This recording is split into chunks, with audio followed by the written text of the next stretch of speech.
So we need to go and we need to go on. Let me share my screen.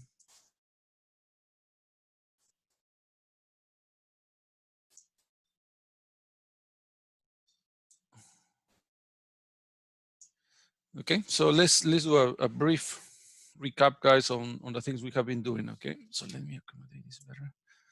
So remember, guys, in capital allocation, that the easy one, and it's also called as a non-professional allocation. Okay, non-professional because really it's very simple.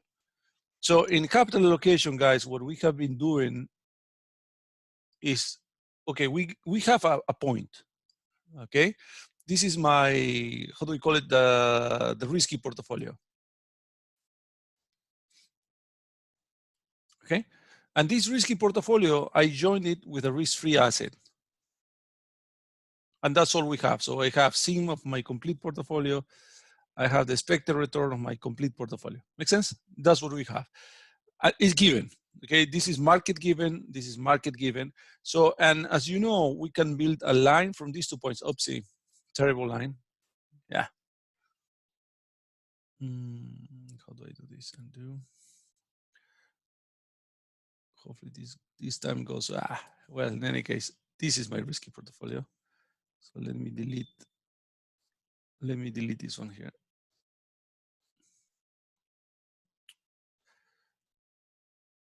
Okay, so let's assume that this is my risky portfolio. And so the only thing that we need to do, if you see this one here, guys, is to decide where I will be located. I will be located in this part here, or I will be located in this part here. Okay? That's all the decision. And how do you decide that? Well, it basically depends on some equations. So remember that we have here the expected return of my complete portfolio is simply my risk-free plus y, my expected return of my risky portfolio minus my risk-free, and my variance of my standard deviation of my complete portfolio simply is proportional to the variance of the risky portfolio. And of course, we have defined S here simply like this one here, right? And so at the end of the day, guys, what we said is, okay, what we try to do is we try to maximize the utility, and the utility we define as expected return of my complete portfolio minus 0.05 my risk aversion times the variance of my portfolio. Remember? And what we maximize, remember, is subject to y. So the only variable that I control here, as you can see, is y. Got it? So basically what we were saying is maximize, given y, my utility function that is going to be RF plus y, expected return, risky portfolio, minus my risk-free, minus 0.005 a y squared sigma squared p. So we did this last time, guys. And so when you take the first derivative of this, you arrive to y, to a y star that was equal, please let's verify that, minus my risk-free divided by 0.01 a sigma squared p. Remember? So this was it. So these are the three main equations, guys, that we need to remember. Well, 4. This one here, this one here, this one here. This is more like a Sharpe ratio. It is a Sharpe ratio. It's more information based. And this one here. And you need to remember, guys, that A is simply my risk aversion coefficient. And what you need to remember, guys, is that the larger A, the more risk averse.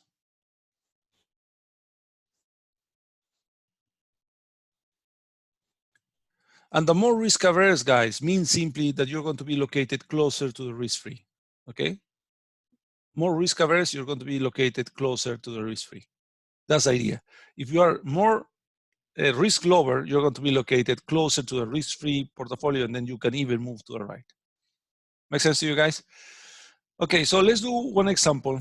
based on the numbers that we already worked last time. But I will change now my coefficient. So I think I told you the expected risky portfolio was equal to 15%. So remember, we use the numbers. We don't use 0.15. We use 15. The variance of the risky portfolio was 22%. No, the standard deviation, sorry. My risk-free was equal to 7%. And assume, guys, that I have an individual that is a risk aversion coefficient of 2. Okay, that's all. So what I would like to know is how much is going to put, what is the percentage of his wealth he's going to invest in the risky portfolio? What is going to be his expected return, the expected variance, and what is going to be the Sharpe ratio? Okay, let's say 2 minutes or 5 minutes to do this. You have all the information.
How are we doing, guys?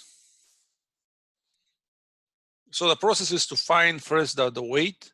Once you have the weight, you simply replace the values in the expected return, standard deviation, and S, correct? That's the process.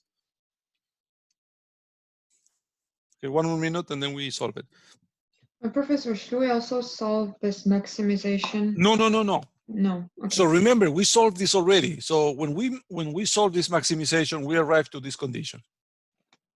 We did this last class. Remember, we take the first derivative with respect to y equal to 0, and then we arrive to this condition. So I already gave you the answer already. Okay. Okay.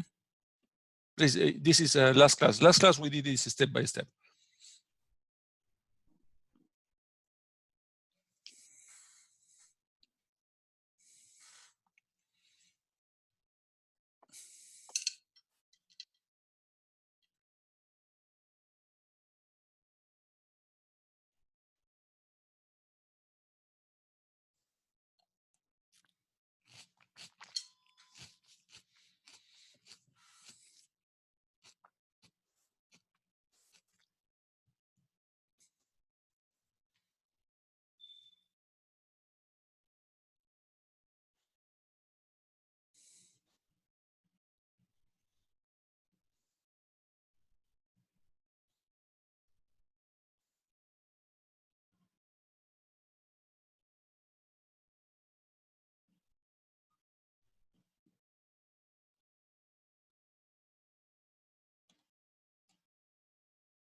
Ready?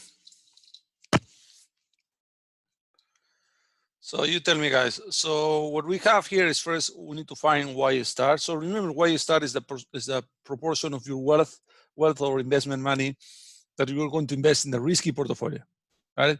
So this is going to be equal to 15 minus 7 divided by 0.013 times 22 squared. Do you agree? Agree with me? So the 0.05, guys, appears because we use, instead of 0.22, we use 22, 15, etc. We use numbers instead of. Sorry, Professor. Yes. 3 or 2? Sorry? Oh. 3 or 2? Oh, sorry. 0.01 2. You are completely right, Daniel. It's 2. I'm talking about 2 here. Perfect. So what do you get here? 0.826. 8264. Yeah, let's say 826, something like that. So what is the meaning of these guys? That we're going to put 82% of our wealth into what? Into a risky portfolio. So we're going to be around here, correct? Now, if I know this number, then I can compute what is going to be the expected return of my complete portfolio. Is going to be simply my 7% plus 0.826 that multiplies 15 minus 7, correct? I'm using the equation, let's call this number 1, 2, 3, and 4, correct? Do you agree with that? So what is my expected return?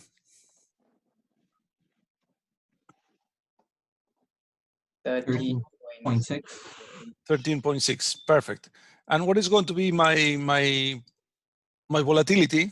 Is going to be simply proportional to the weight. So it's going to be 0.826 times 22. So this is equal to what?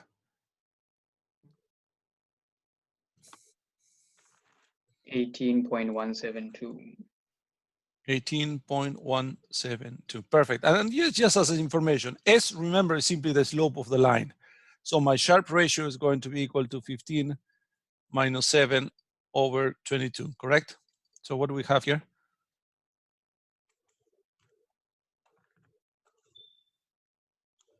Someone? 0.36. 0.36. Okay. So remember, if RF equals 7%, this is my expected return of my risky portfolio, and we say that this is 15%. And this 15% is linked to a 22% volatility. So being an individual, risk aversion number 2. Okay, I will have an expected return of 13.6. Let me move this to a different color. So I will have this as a 13.6. Let me delete. Come on.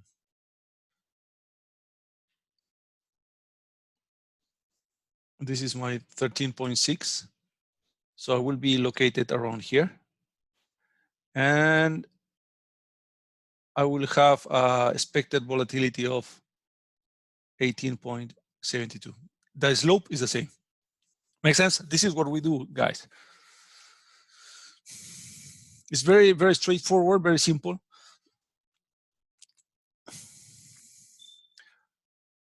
Questions up to now?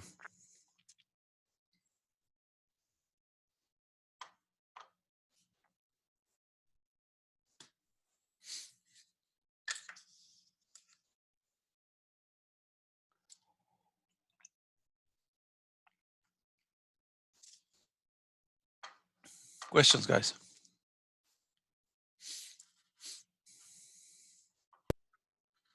I have none. Perfect. Give me 1 second. Okay, excellent. So let's move to the next part of the equation.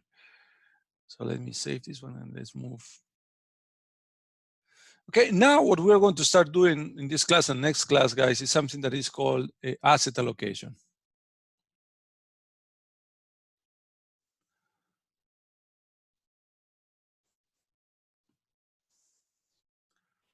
So what is asset allocation, guys? And here comes the idea of risk diversification. Okay, so this is the crucial idea of portfolio. It's basically risk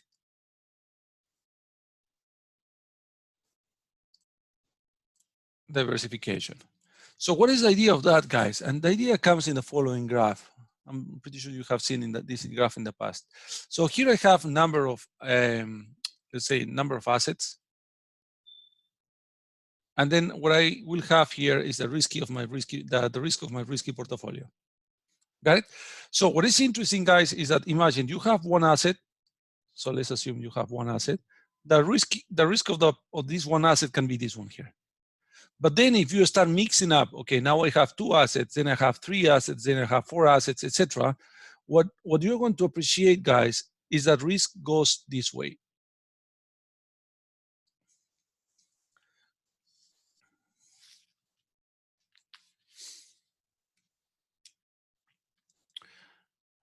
Okay, so there is one part of the risk that you can diversify. So this part here is diversifiable.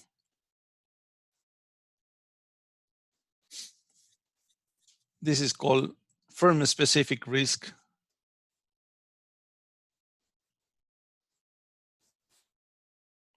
Etc. And this part here, guys, is of course non-diversifiable, also called as market risk.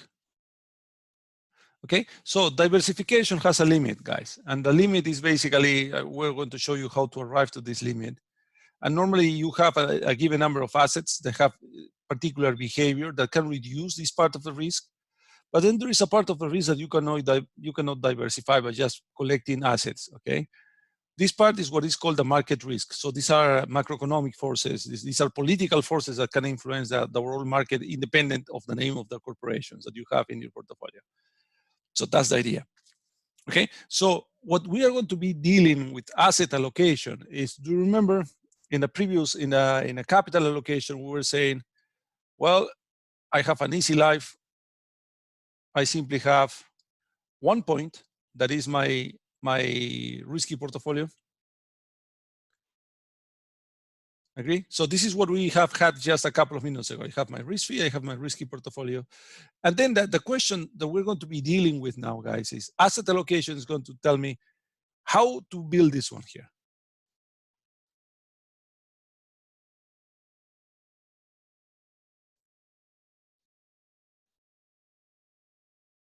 Okay, and basically what we're going to assume, guys, just to make it easy, mathematically easy, what we're going to assume is that we have 2 assets.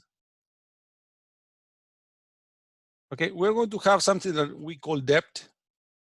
So you have debt instruments, let's call this D. And we're going to have equity. So let's call this E. Okay, the weight that you're going to invest in D is going to be weight on D, and the percentage of your wealth that is going to be invested in a risky portfolio, in equity, let's call it WE.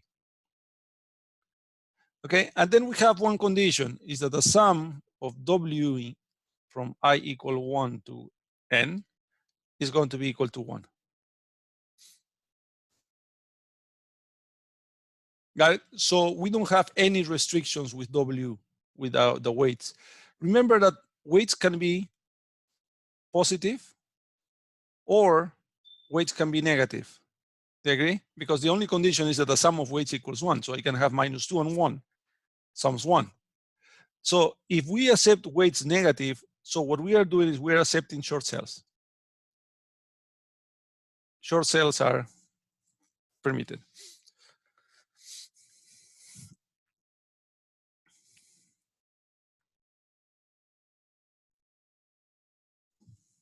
Sorry, what do you mean by short sales? That basically you can imagine, you can borrow an asset, okay, and then sell it. So you're not the owner of the asset, but when you sell it, what you're expecting is that the price is going to go down, and so you're going to make a profit. Make sense to you guys? You understand what is a short sale? Let's do one example. Let's talk a little about short sales. So imagine, guys, that you have an asset. Okay, so this is time, this is price, and the price of the asset is going up, and you believe that this level here is too high. Okay, so you believe that the level is too high, and obviously what you are expecting is the asset to go down. So your expectation is that the asset is going to go down. Make sense? So for you, it is a good idea to do a short here. Of course, if this happens, no? So what you can do is you can do a short here. What is a short? So imagine borrow XYZ. So let's assume this is my, let me move this one here. So XYZ is my Apple, my Amazon, my Tesla, etc. Got it? So I borrow XYZ, then I sell XYZ. So let's assume that this price here equals 100, okay? So sell XYZ, you get 100. And then imagine this is a time 0. So let's assume this is time 0. Got it? And then you wait until time 1. And then you buy XYZ, imagine for 90 at time 1. Got it? Once you buy the share, you give back the share XYZ to its owner.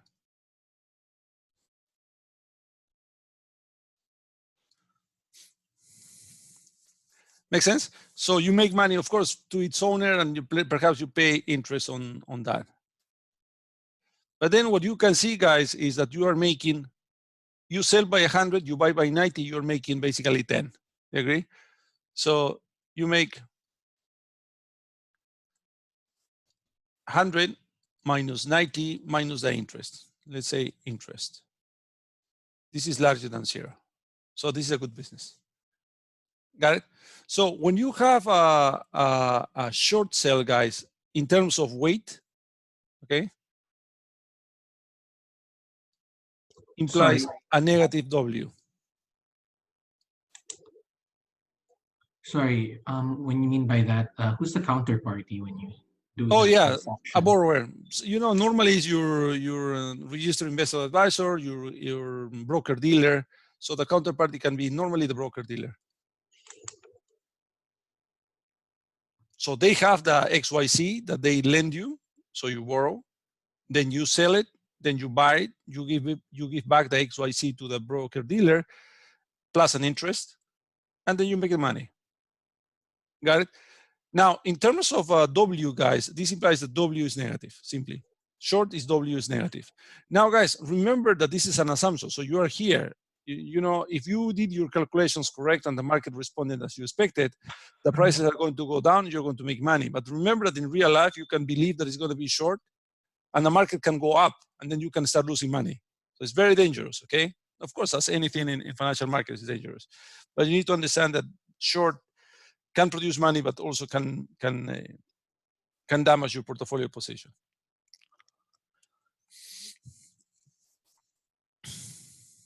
Okay, questions?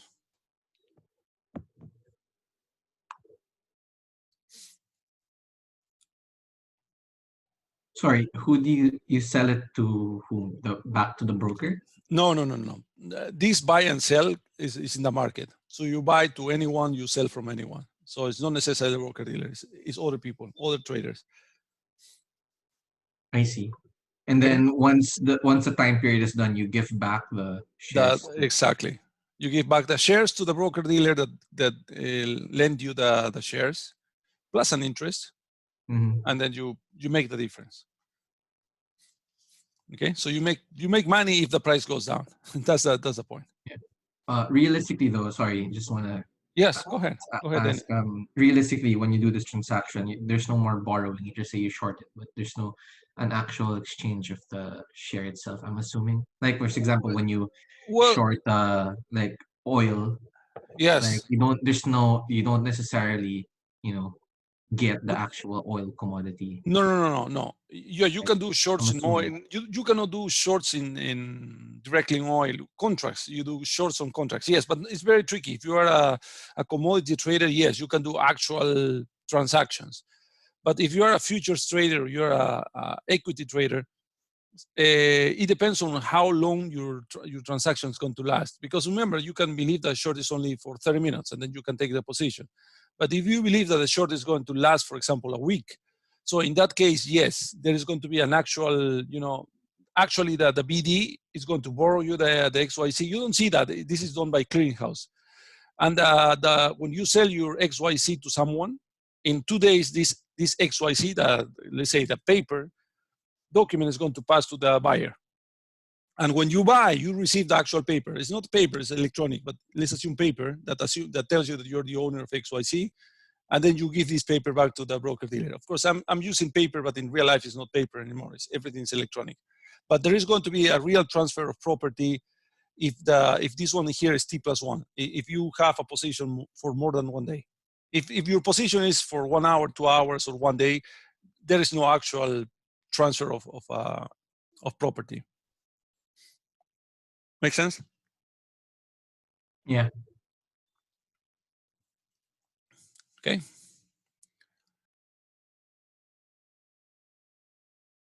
No more questions, so we can move. Okay. So now, as usual, guys, what is beautiful about this part of the class, and it's very simple, that's why it's very simple, is the process is exactly the same as before, okay? So what I need to define is, I need to define what is going to be my expected return. In this case, I'm using P because this is my risky portfolio, okay? And remember that the expected return, guys, is simply the average, weighted average of returns. So this is going to be WD times the expected return of debt instruments plus WE that multiplies expected returns of equity. And that's it. So this is my equation number 1 now. So remember, guys, we're in the world of risk and return. Do you agree? So my return is here. So what I need to compute now is my variance of my risky portfolio. Okay, and this one is here is going to be a little more complicated. Okay, what I will use is something just to make you understand in a very simple way, is the border variance covariance matrix.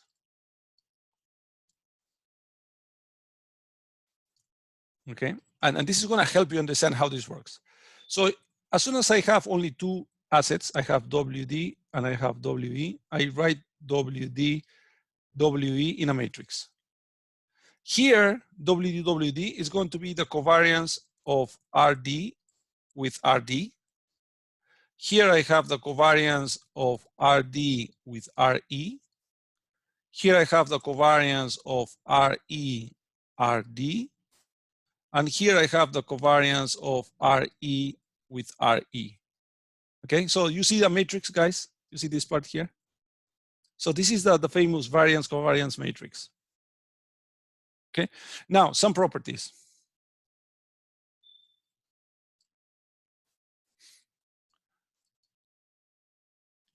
The covariance of X on X, so the same variable, is exactly the same as the variance of X.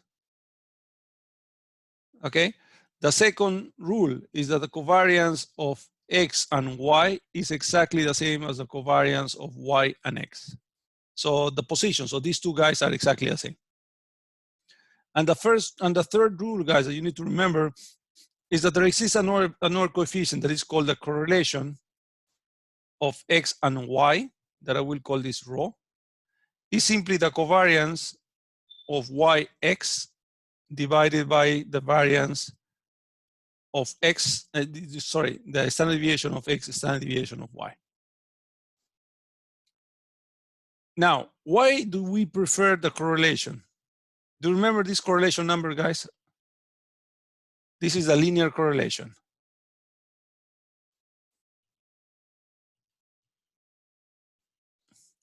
Do you remember some properties of the linear correlation? The linear correlation moves between what values and what value? What is the minimum value that we can have?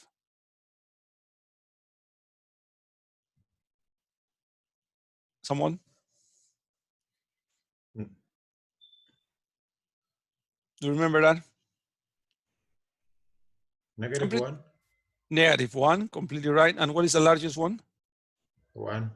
1, exactly. And so this is the main difference between the correlation, guys, and the covariance. The covariance can be whatever number. Can be 2,000, 100, can be 0.2, well, can be whatever number. It depends on the units of X and Y. That's why it's better to work, instead of covariance, is to work with correlation. It's much simpler to understand. Always is going to be -1 and 1. So The correlation, guys, provides you two pieces of information. Okay, just remember this always. The sign tells you the direction of the relationship,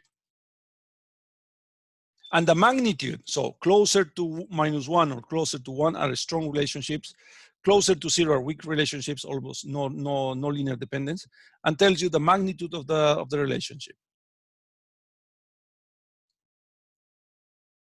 Okay.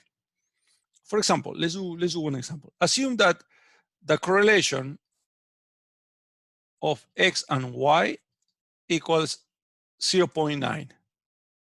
Okay. So normally I will call this sigma XY.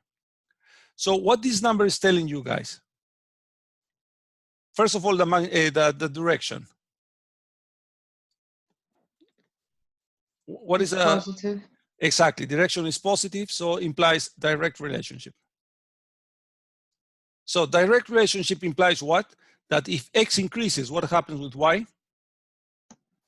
Also increases. Exactly, Y also increases. Okay, now the magnitude. What can you tell me about the magnitude? So remember, the magnitude is stronger closer to 1, stronger closer to -1, and 0 is independence, linear independence. So this 0.9 means what? High correlation, high positive Exactly. correlation. Exactly. A strong correlation, a strong linear dependence.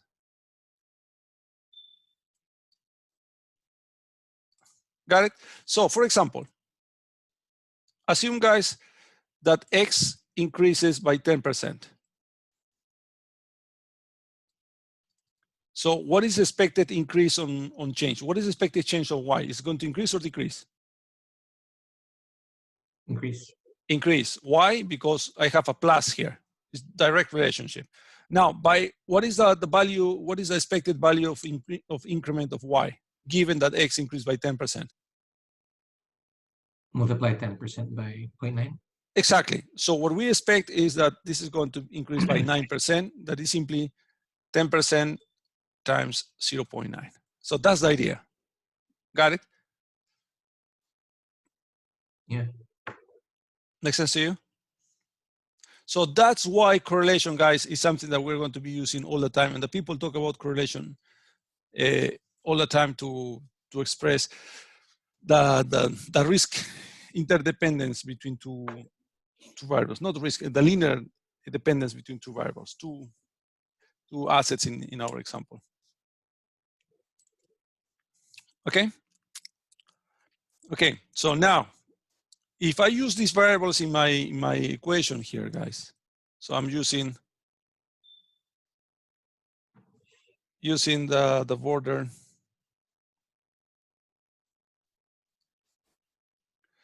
variance covariance matrix. My variance, guys, is going to simply be defined as, take a look to what I'm doing. WD is going to be WD squared times covariance of RD equals the variance of D. Correct, guys? Agree with me? By the first property, covariance of RD equals the variance of RD. So that's what I'm saying here. Agree with me or not, guys? Yeah. Okay, plus I will do the second element of my main diagonal. WE square that multiplies sigma square of equity. So we have covered this part here. We have covered this part here. So now we have 2 times, plus 2 times the covariance. I can select the position that I want. Remember, RD, I can do this RE, RD, or RD, RE. It's up to me because the covariance is exactly the same. The diagonal covariances are exactly the same. And so here, that's it. So this, guys, is the formula of my risky variance, of my risky portfolio. Oopsie. Sorry, did you call it risk variance? No, this is the variance of my risky portfolio. Okay. Variance of risky portfolio. And guys, this one here, copy it up to here. I will explain you why this formula is fantastically useful.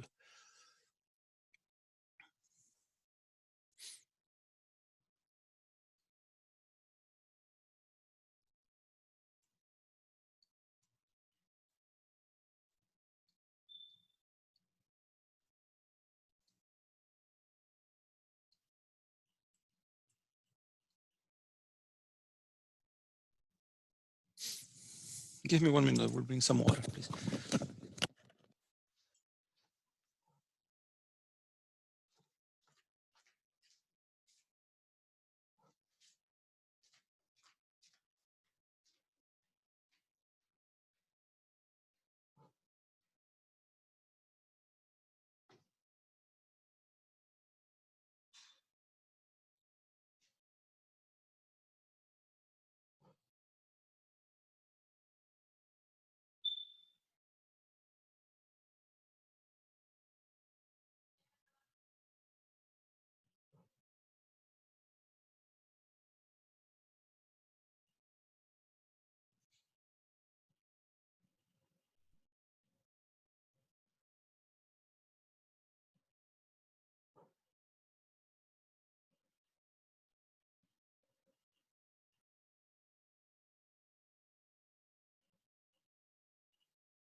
Okay, guys.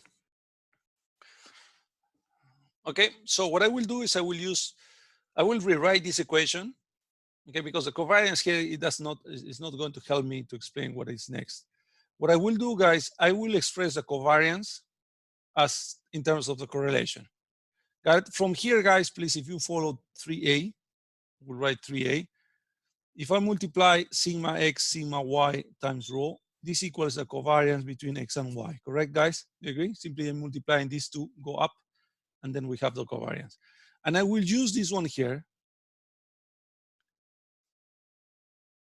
in this formula. So I will rewrite, this is going to be sigma square of p equals WD square sigma square D plus WE square sigma square E plus 2 times W. I forgot something here, guys. Wait. Mistake here. I forgot something. Remember, that's why it's called border variance. Here I have WD, WD, WE, but in this part here I have WD, WE. So it should be 2 times WD, WE, covariance, RD, RE. Okay, sorry for that. So this is the variance of this part here. Okay, have you modified your formulas? Please be sure that we are there. So I will write this WD, WE, sigma, I'm saying sigma D, sigma E, coefficient of correlation. So this is going to be the formula that I will discuss with you now.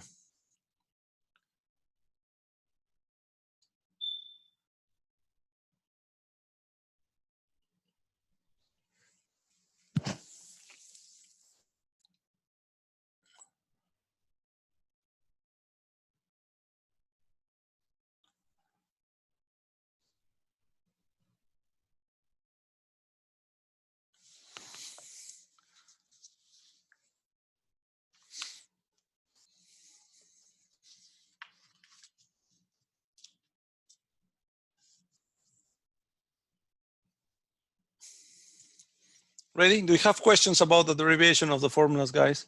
The only thing that you need to remember is the border variance covariance matrix. That's crucial.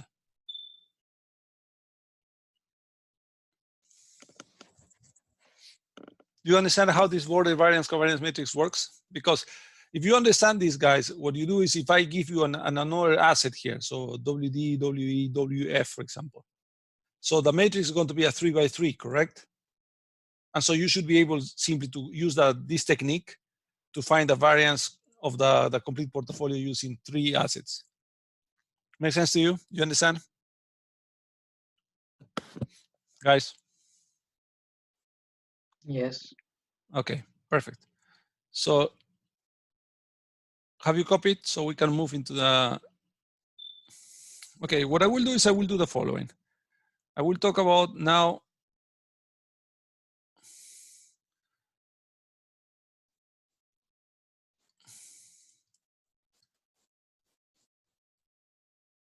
risk diversification.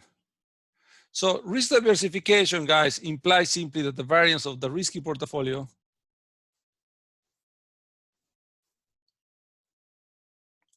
is strictly smaller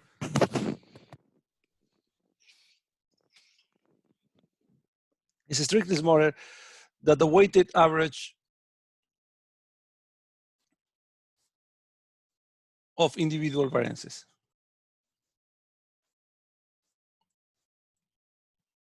And as you are going to see, guys, this depends purely on the coefficient of correlation. Okay, so let me show you how this works. So I will rewrite sigma square P is simply this one here. So I will not talk, you just know this one.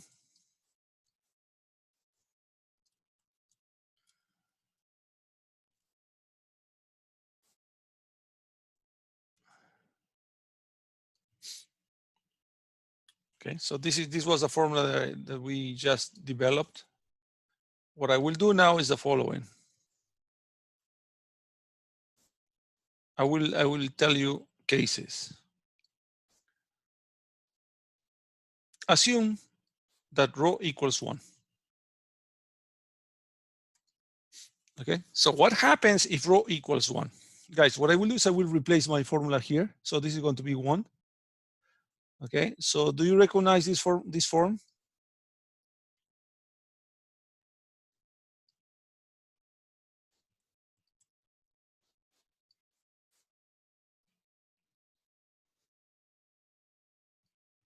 you recognize this form?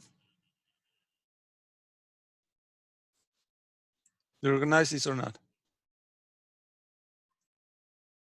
Do you remember this form, guys? I will delete this. Do you remember this form? This was equal to what? X squared plus 2 times xy plus y squared. Do you remember this formula, guys? High school formula? Yes. Yes. Yes. Okay, take a look to that. So what about having WD sigma D plus WE sigma E, this square? It's true or false? This part is square plus this part is square plus 2 times the product of these two guys. Yeah, this is correct. Make sense?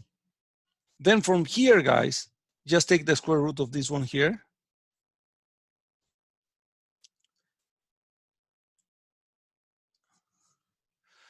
This means the following. When rho equals 1, the variance of the volatility of the portfolio is going to be exactly the same as the weighted average of the volatilities of each individual component. So this implies no risk diversification. Do you agree with me or not? So basically, guys, if you have two assets that are extremely positively correlated, equal 1 in the extreme, then basically you are not diversifying, guys. Because what happens if if X goes 10%, what happens with Y when we have a correlation of 1? Y also goes up by how much? Exactly as much, 100%, or like however much, yeah, X went up, yeah. So 100% of 10% is 10%.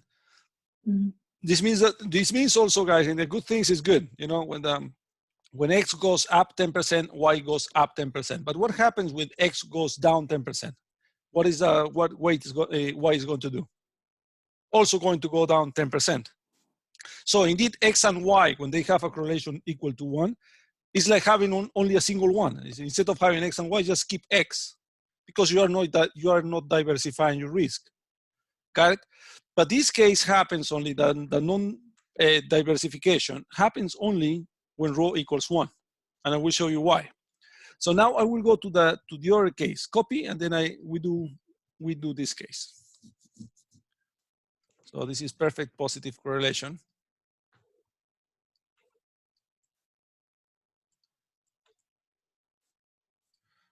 And this is perfect.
Okay, so let's do the same example.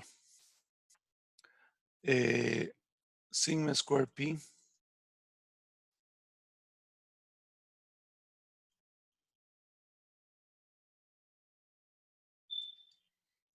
the minus, I'm writing directly the -1, so goes minus here.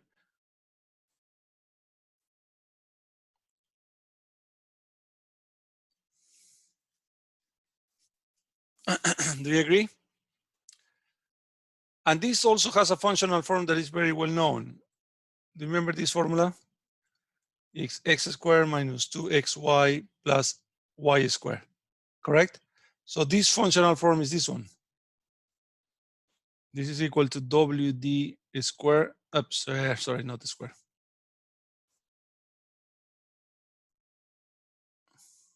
WD sigma D, what I'm doing?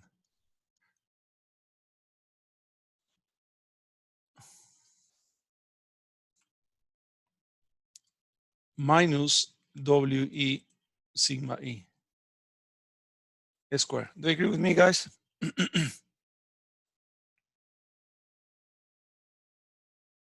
Guys, agree? Yes. And what is, if we do a little more math, guys, this is going to be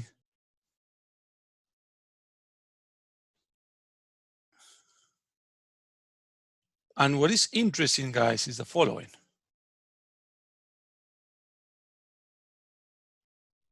When you have two numbers and you have a subtraction here, a subtract here, a minus here, so you can find a weight WD, WE in such a way that this becomes 0, correct? You can do that because you have a minus here. You cannot do that because you have a plus here. But as soon as you have a minus here, there is a way, there should be a way in which you make this equation here equal to 0. And now let's try to do that. So let me clean this part here. Yeah, let's clean this part here.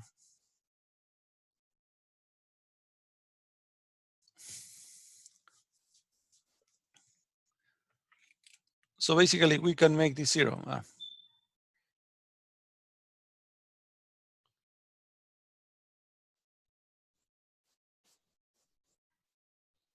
Correct? So what do we do?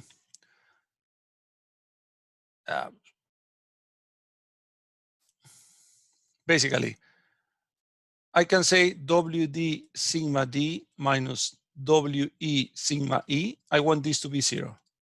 And also I know, guys, that WE equals 1 minus WD, correct or not?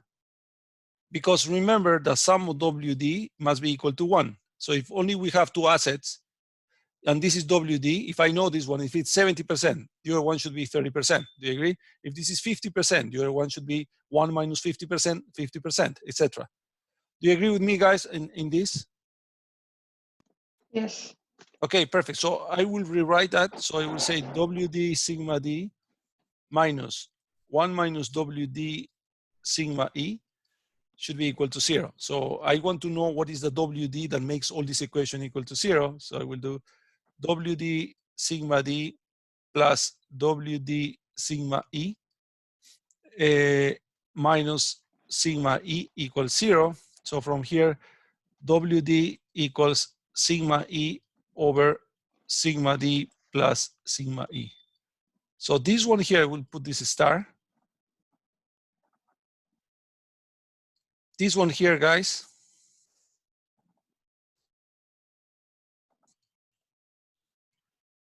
makes the risk of the portfolio to be equal to 0. So this one here, guys, is called perfect hedge.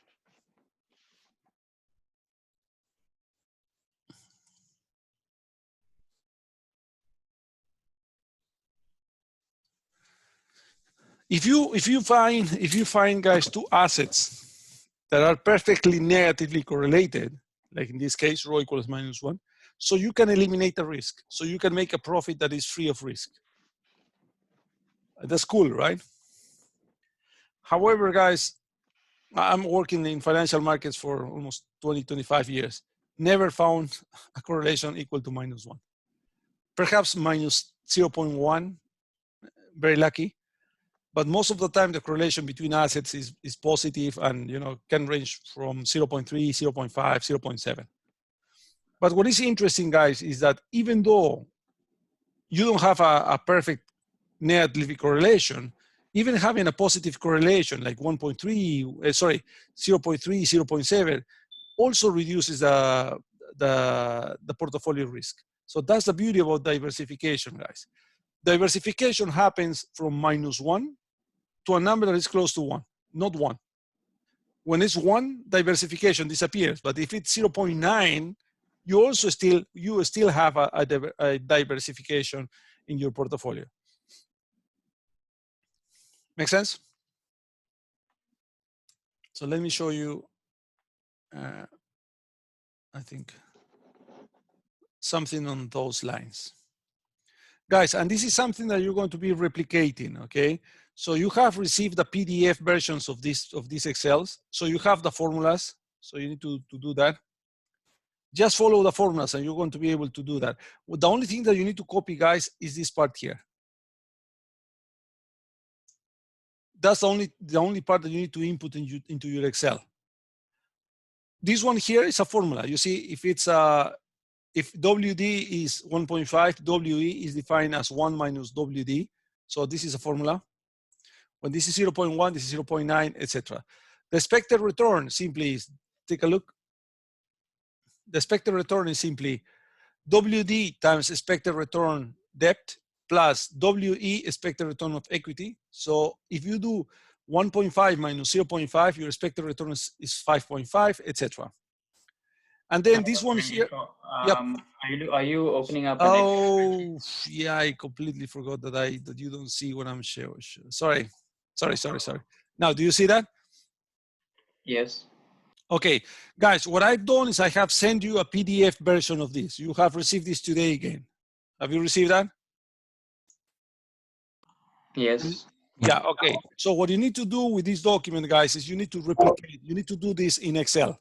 What you have in PDF, you need to do this in Excel, okay? And what you need to copy, as I was telling to you, the only thing that you need to copy in Excel, guys, is this part here. Type it, okay? All the remaining ones, of course, the labels, you need to type them, but all the remaining parts are formulas. Okay, so for example, this one here, this is WD, so you simply do 1.5, then 1, 0.9, 0.9. You just type these numbers, and WE is going to be 1 minus WD, correct? That's what we did in the, that's what, let me show you the complete, the complete screen.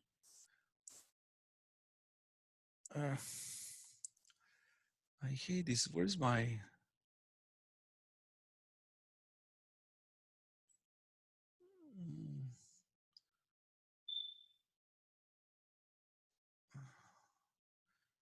where do I see my whiteboard? Yeah, well, in any case. Do you see, guys, WD? If you know WE, you can know, if you know WD, you can know WE. Simply is 1 minus WD. This is what I'm doing in this Excel file here. Not this one. This one here. You can take a look to the formula. It's 1 minus WD. That's all. This is the formula of EDRP. So I simply multiply this one times this one plus this one times this one. So this formula is here, etc. So this one here has the formula of the variance. the weight squared times the variance of D squared, weight square of E, or yes, times the variance, the volatility of E, plus 2 times WD, WE, sigma D, sigma E for the correlation. Times the correlation, all these square root, because I want the square root implies a covariance, sorry, I'm looking about the standard deviation volatility instead of variance. Okay, but take a look, guys. The expected returns are always aligned. They are always a linear combination. But take a look to what happens when we check different correlation coefficients. Let me move. You see, what I'm doing is if it's rho equals -1, take a look to what happens with my Professor, risk. Yes. should you be sharing your Excel? Oh, come on. file? Again? Yeah. Oh, this is annoying. Do you see my Excel now? Yes. Yes. So I've done this again. So this is WD, guys, and this is WE. But remember, WE is simply 1 minus WD. So that's why you have the formula here, 1 minus WD. Make sense to you? Yes. So these are going to be formulas. The expected return is simply the formula that we have been using. Is WD times expected return D, WD expected return of E. So this is another formula. You simply copy the formula. And what I'm doing is I'm creating different scenarios for rho. So what happens if rho equals -1? What happens if rho equals 0, 0.3, and 1? So these numbers here, got it? And then what you can see, guys, is the following. This is the formula of the variance. It's WD squared times sigma squared D plus, you have the formula here. Is the common formula we have been using. And what I'm doing here is I'm doing a square root of Y, square root of sigma, because what I want is the portfolio standard deviation. Make sense?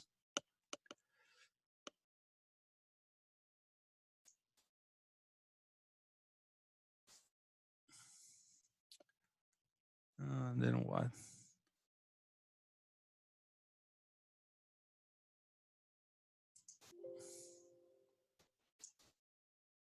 Oh, yeah.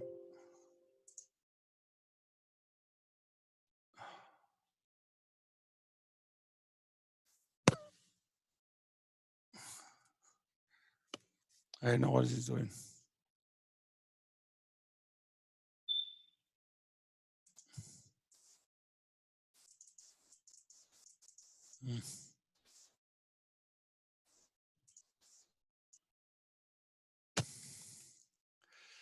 So let me see, hopefully I haven't lost.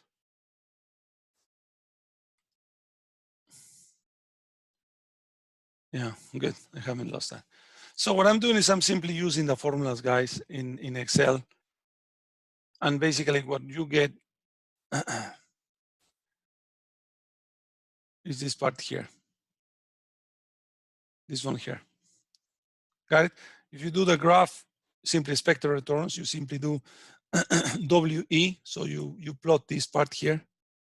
You're going to obtain this line here. Now, what is interesting, guys, is the following.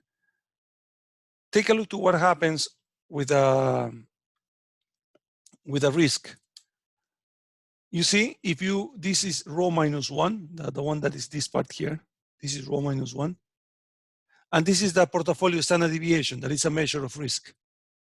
You can see that there is a weight, a WE, that makes the risk equal to 0. You see that, guys? Yes.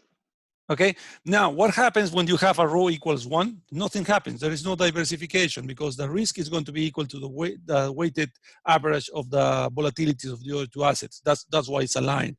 So there is no diversification when you have rho equals 1.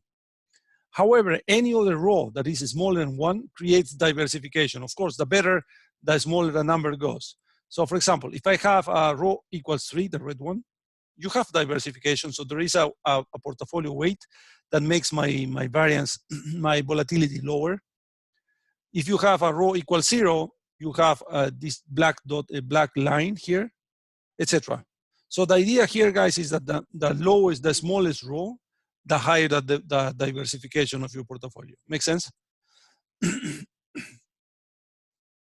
Make sense, guys? You're gonna make sense once you do this stuff, and you're gonna do this. You have the Excel, so the PDF, so you can be able to replicate this stuff.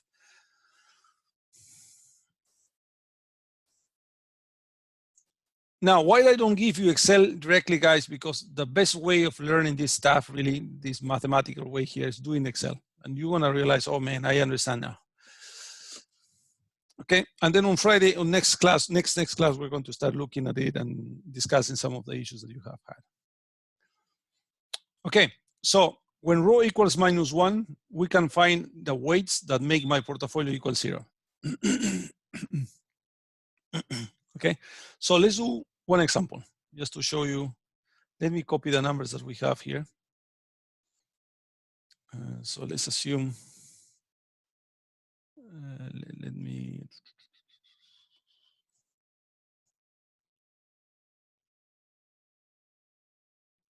yeah, let's do one example with the following numbers, guys.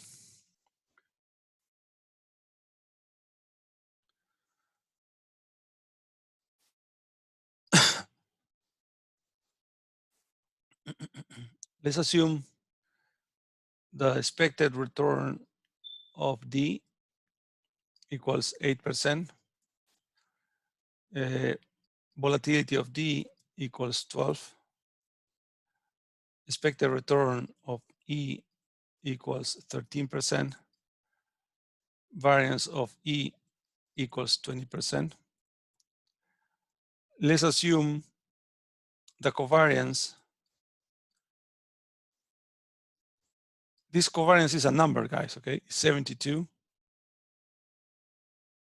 And then let's play with different rows. Let's assume rho equals 0.3. Let's assume rho equals 0.3. Sorry, no. Let's assume rho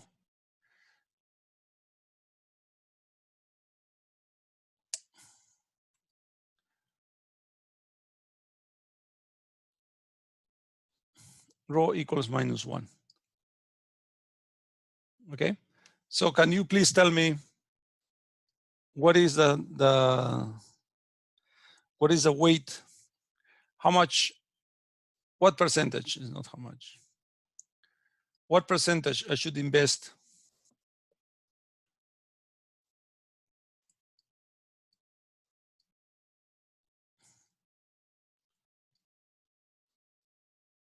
in risky portfolio?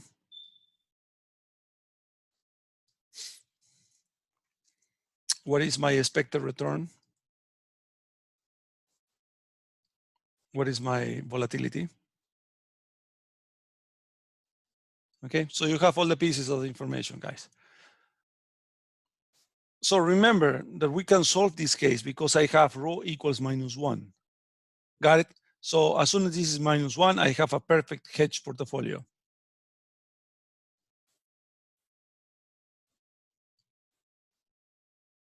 Okay, so you can find WD, WE. Once you have that, you can find expected return and you can find the sigma P. Can you please do this? Okay, 3 minutes.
Ready, guys?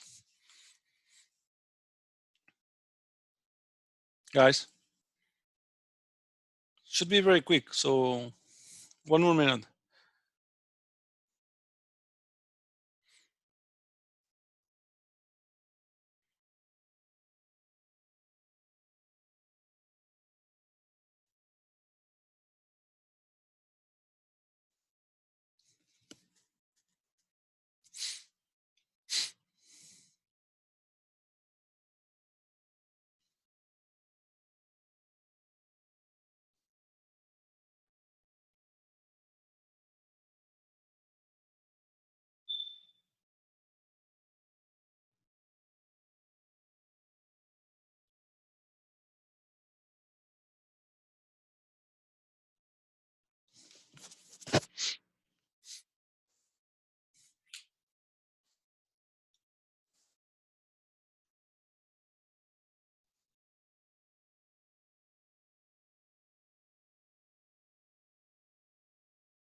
Professor, and here when you ask what percentage should we invest in a risky portfolio, you mean in equity, right?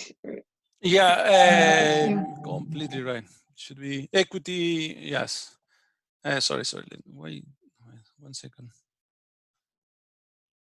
So risky portfolio, I mean WD, WE, both, okay? Okay. You need both to identify expected return and sigma. Yeah, sure.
Okay, ready, guys? So what formula do we use? Well, we use the formula that we have just described, WD. I think you correct me, guys, is WE over WD plus WE, correct? This is the formula? Yes. Okay, so yeah, we simply replace the numbers. So this is going to be 20 divided by WD is equal, sorry, 12 plus 20, correct? Yes. So what do you get here? 0.625. 625. And of course, if we know WD, you know that WE is simply 1 minus WD. So this is 1 minus 0.625 equals 0.375. 375. Okay, so we have WD, we have WE, then we can go into 2. So 2, the expected return of my risky portfolio is simply WD expected return on D plus WE. Is a linear combination. It's a non-linear, it's a weighted average of expected returns. So this is simply equal to 0.625 that multiplies 8 plus 0.375 that multiplies 13. So what do you get here? It's 5 plus 4.875. So what is that, the total? Oh yeah, 9.875. 9.875. Do you agree? Confirmed? Guys, confirm? Yes. Perfect. And what is the risk? Guys, by definition, if rho equals -1, this should be equal to what? Should be equal to what? Without doing anything? 0. 0. Yeah. Of course, because we have a perfect hedge portfolio. So if rho equals -1, you are done. You have risk 0. Okay, let's verify this one.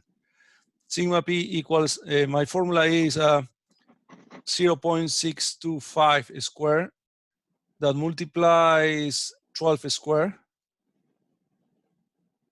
plus 0.375 square that multiplies 20 square minus, because of the -1, 2 times 0.625, 0.375, sigma D is 12 and 20. Agree? Do you agree this one here is because we have rho equals -1? Can you verify this, guys? Can you give me, oh, sorry. And all this, I will do this like that. To the 0.5, that means a square root, right? Because I want the square root. Can you please verify this?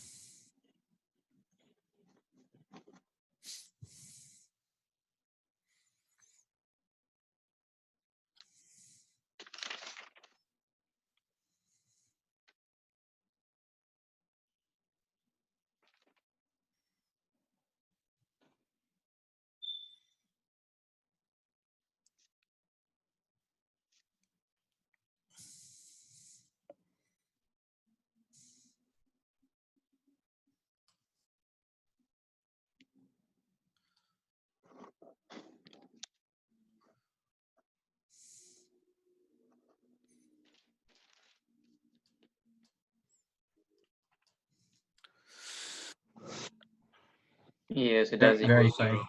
Yeah, Perfect. got 0. 0. Got it? So of course, guys, as I mentioned to you, this rho -1 is almost impossible. Okay, copy 1 minute and then we move.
Ready?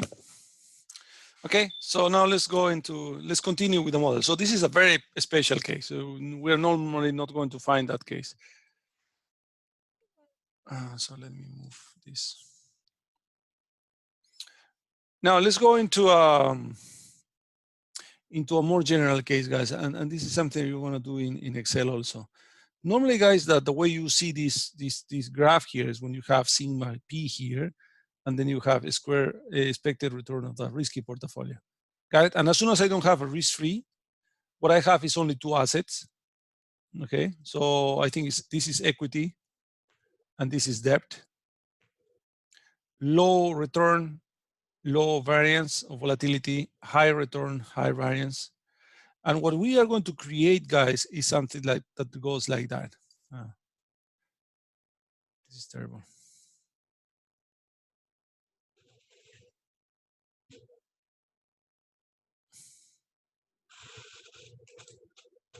So if you start moving, guys, WD with WE, like the one I will show you in a minute.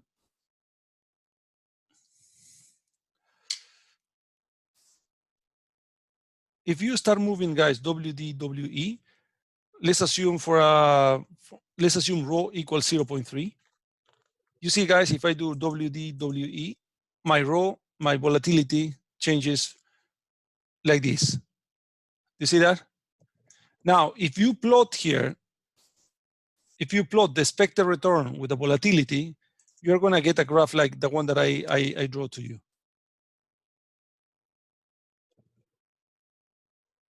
Okay?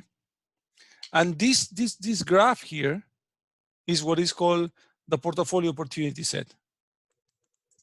So this is what I'm drawing here. This one here, this graph here, is what is called the portfolio opportunity set. So what is this one here, guys? It's simply that just by moving the weights on WD and WE, you start reducing the risk up to a point, and then you start increasing the risk, but you start increasing the expected return. Do you see that? So moving from D, decreasing the weight of D, increasing the weight of E, you start increasing the expected return, you start decreasing the risk up to a given point. And once you are in this point, you start moving, increasing the risk, but increasing the return. So this is good. Got it? And this point here, so I will do a line like that. This point here is called the minimum variance portfolio.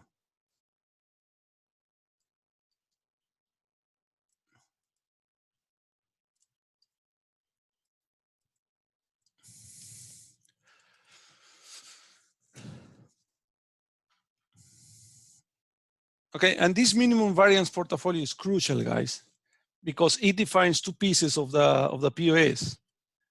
Everything that goes from here up is the efficient part. So you're going to look for combinations that go from here up, and from here down, of course, is inefficient.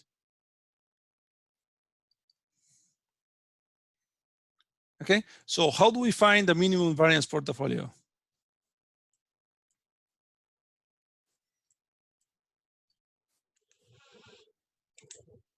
So let's do this. This is going to be one of the few optimizations I will do. Guys, in the minimum variance portfolio, what I'm trying to do is I try to minimize my variance. Do you agree? So my variance is sigma square P. And this sigma square P is simply WD square sigma square D plus, I will write WD, everything in terms of WD. So this is WE, correct? 1 minus WD is WE, sigma square E, plus 2 times WD, 1 minus WD, and then we'll talk here about the covariance.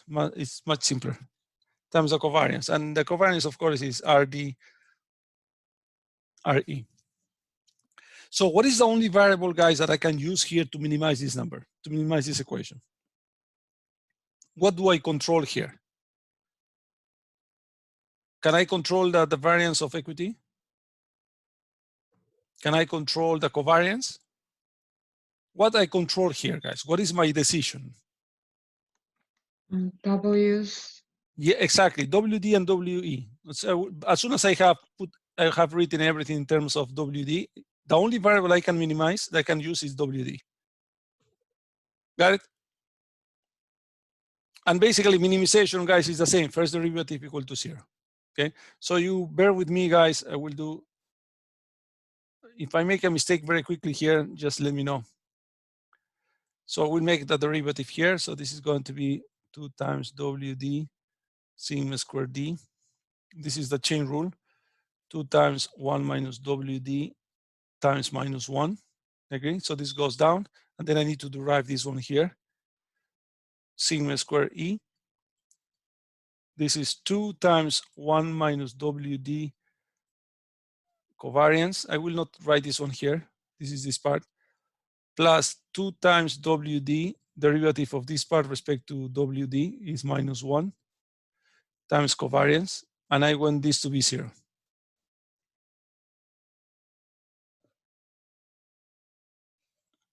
Okay, so I will just operate 2WD sigma squared D.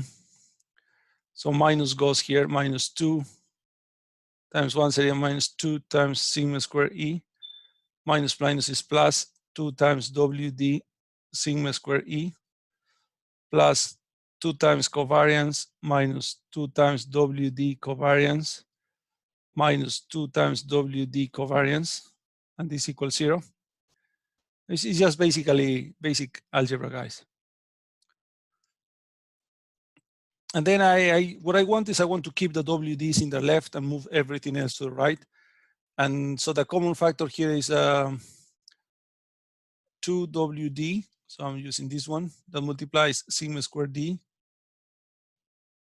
plus sigma squared E minus 2 times covariance. Move all the other side to the other side equals 2 times sigma squared E minus covariance. And then finally, guys, WD. So I will call this minimum variance, MV, is going to be equal to the 2 cancel outs with these 2, sigma squared E minus covariance. I will put now RDRE divided by sigma squared D plus sigma squared E minus 2 times the covariance of RDRE.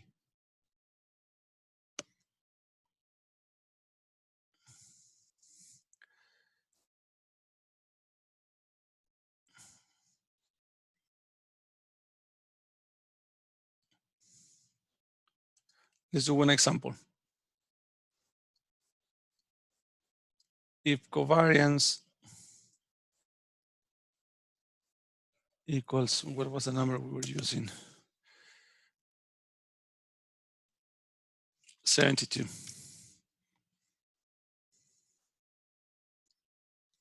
Okay, using the same numbers as before, guys.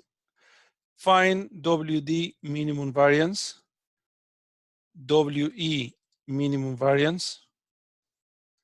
Tell me what is my expected return, and tell me what is my volatility.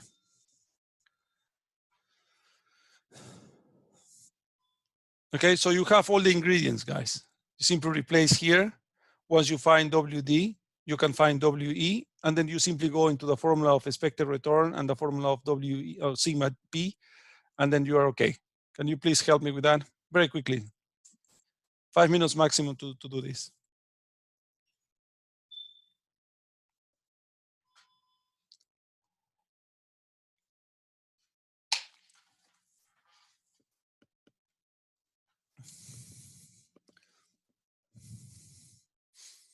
Okay, 5 minutes to do this. Just replace the values and plug the values, guys. Give me 1 second.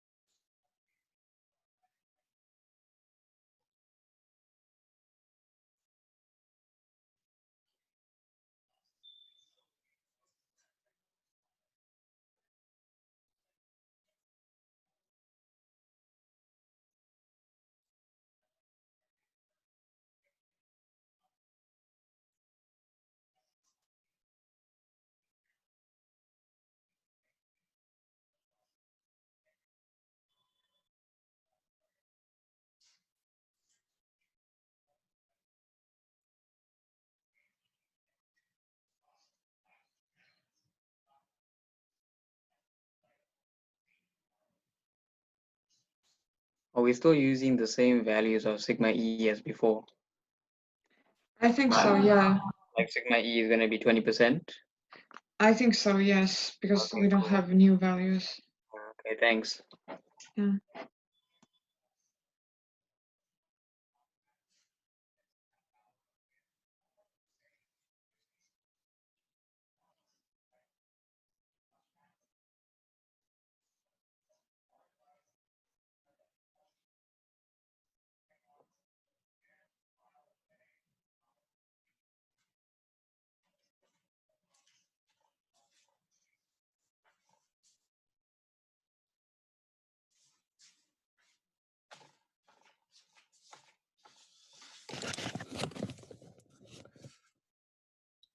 Okay, 2 more minutes.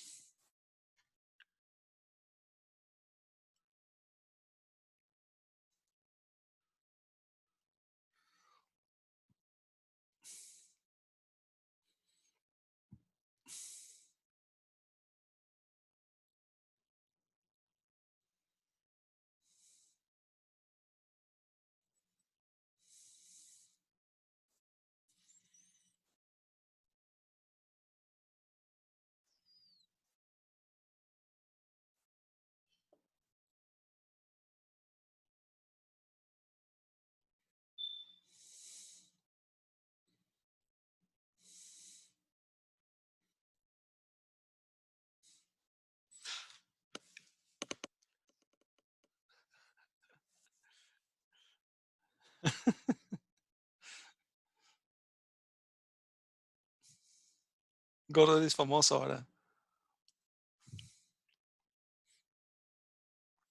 Okay, 1 more minute, guys.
Okay, so you help me, guys, with WD. So the first one is the trickiest one. So what is going to be WD minimum variance is going to be sigma square E. Where is sigma square E? 20, right? Minus the covariance, that is 72, divided by sigma square D.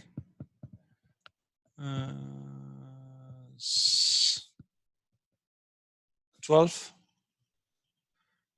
square plus 20 square minus 2 times 72. Do you agree with me, guys? Yes. Okay, so what do you get? 0.82. 0.82, perfect. And obviously, if you have this WD, WE minimum variance is going to be 1 minus 0.82. So this is going to be equal to 0.80, correct? So you have all the 2 ways that you need for computing the remaining part of the example. So my expected return of the risky portfolio, also let's call it minimum variance, is going to be then 0.82 that multiplies, this is D, so multiplies 8 plus 0.18 that multiplies 13. Agree with me? Guys, do you agree?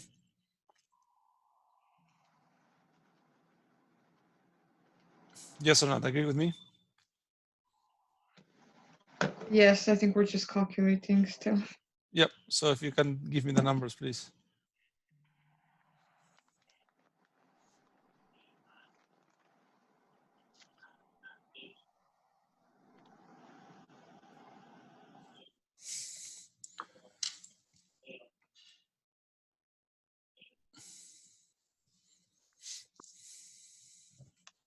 Uh, 8.9. 8.9%. So someone to confirm? Yes. Yeah. Perfect, Confirm. 8.9. And now we need to compute the variance. So the variance is going to be a very long equation times, this is D. So 12 square plus 0.18 square, 20 square plus 2 times 0.82, 0.18. So this I continue multiplying here, right? Oh, it's times 72 times the covariance. Okay, so what do you get here?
I got 131.04. Hey, sorry, can you repeat that? ETL? 131.04. Okay, and square root of this? 11.45. 11.45. Someone to confirm? Yeah, got the same. Oh, perfect. So confirm. So basically, guys, this implies the following. So it will have a expected return of 8.9. So this number here is going to be 8.9. And this number here is going to be 11.45. So that's what we have found. Got it? Make sense? Questions, guys? So next week we finish this stuff. As I was mentioning to you guys, next class, it is on December the 2nd. Next class, next Wednesday is a holiday. And there's no classes. There are no classes then. What I will do is I will prepare a video that I will share with you just to give you a little more insights about the security optimization that we're not going to do in class, okay? I will do this very slowly and I will show you how to do that. Okay, guys, so enjoy your Thanksgiving. Happy Thanksgiving to all of you. Be careful. Coronavirus is still there, so you just need to be very careful and hope to see you in a couple of weeks then. Thanks, Prof. Okay, Thanks, guys. Dr. Thank Giso. you. Have a good Have a night, good night. Daniel, Thank you. ETL, Cagiso. See Bye. you, Thank Mariam. you. Bye-bye. Bye-bye.